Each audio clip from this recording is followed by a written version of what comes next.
जो नैरेटिव बनता है वो आप भी जानते हो, वो ताकतवर है उसमें नैरेटिव बनाने में।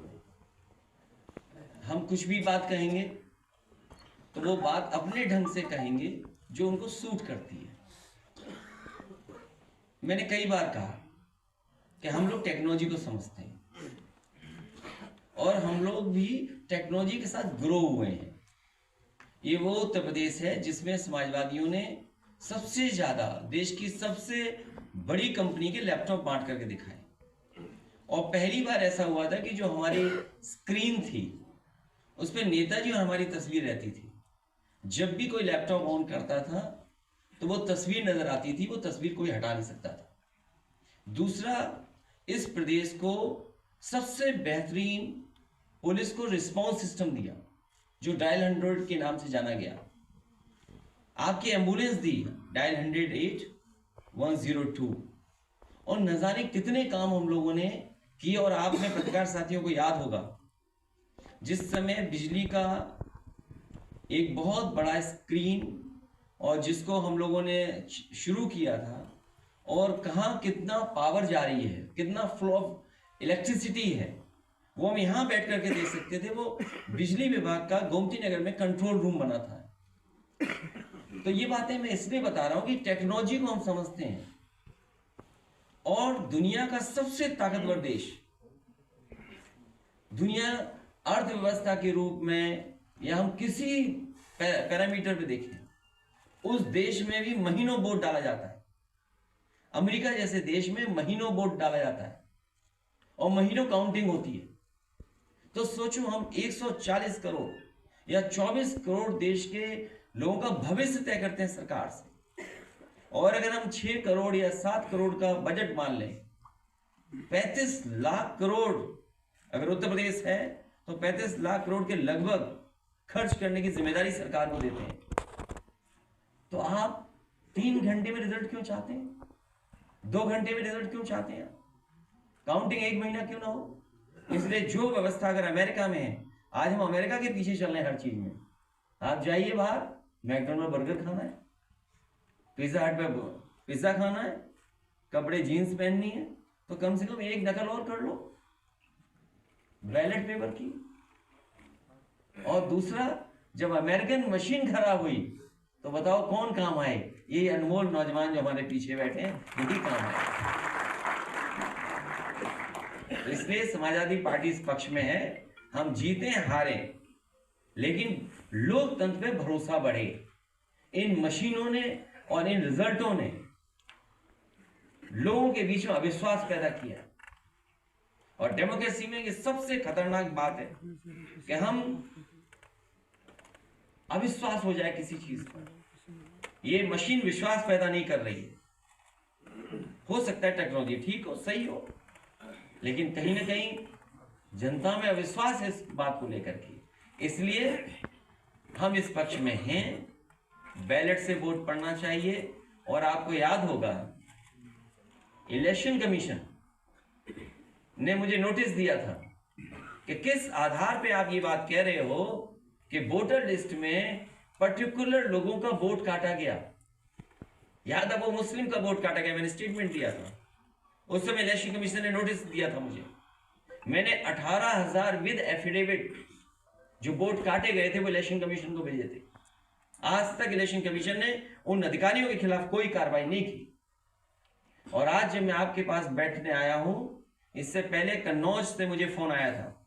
हमारे जिला अध्यक्ष ने मुझे जानकारी दी कि वोट बढ़ाने के लिए हम लोग लगातार पिछले दिन से प्रयास कर रहे थे, लेकिन सरकार ने सर्वर डाउन कर दिया। और सर्वर डाउन होने की वजह से सर्वर से वो वोट बढ़ाए नहीं जा सकते थे। जब हंगामा किया, अधिकारियों से मिले, हम लोगों से बातचीत हुई, और सोचिए 4 घंटे बाद सर्वर चालू किया। तो चीजें तो उनके हाथ में। 19 लाख से ज्यादा मशीनें गायब हैं ईवीएम। इसलिए बात बढ़ती चली जाएगी। एनवायरमेंट की हम लोग फिक्र करें। एनवायरमेंट को लेकर के बहुत लोगों ने सवाल किए हैं, खासकर उत्तराखंड के विकास को लेकर के। वहाँ के जितने भी एनवायरमेंटलिस्ट हैं, समय समय पे उन्होंने बातों को रखा है। हमें उम्मीद है कि सरकार इस घटना के बाद जो वहाँ के इन्वायरमेंटलिस्ट हैं या जो वहाँ के लोग समय समय पे आंदोलन चला रहे हैं उनकी बात सुनेगी। और EIA जो है, इन्वायरमेंट इम्पैक्ट असेसमेंट के तहत जो जो सरकार को काम करना चाहिए उस पर निगरानी जरूर सरकार रखेगी। पर है और ये जो बीजेपी के लोग नारा देते थे घर घर कुछ करके, आज आप जानकारी कर लो, घर घर बेरोजगार बैठे, घर घर बेरोजगार हैं और सब मांग रहे हैं इस बार रोजगार। और 24 आएगा, देखिए हर नौजवान रोजगार मांगेगा। इन्होंने नौकरियां छीन ली, इन्होंने रोजगार छीन लिए, और ये केवल हम लोगों का रोजगार नौकरी नहीं छीन रहे हैं, आपका भी छीन रहे हैं। 56 है,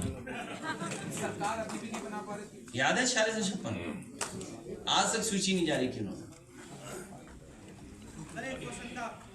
अखिलेश जी, 5 राज्यों के नतीजे आए हैं, क्या कांग्रेस अभी बड़े भाई की भूमिका में है? क्यों ऐसे सवाल पूछते थे? अगर यूपी में सस्ता क्यों नहीं कर रहे? अभी चुनाव आएगा, सीधा अकाउंट में पैसा पहुंचा देंगे किसी बात को लेकर के।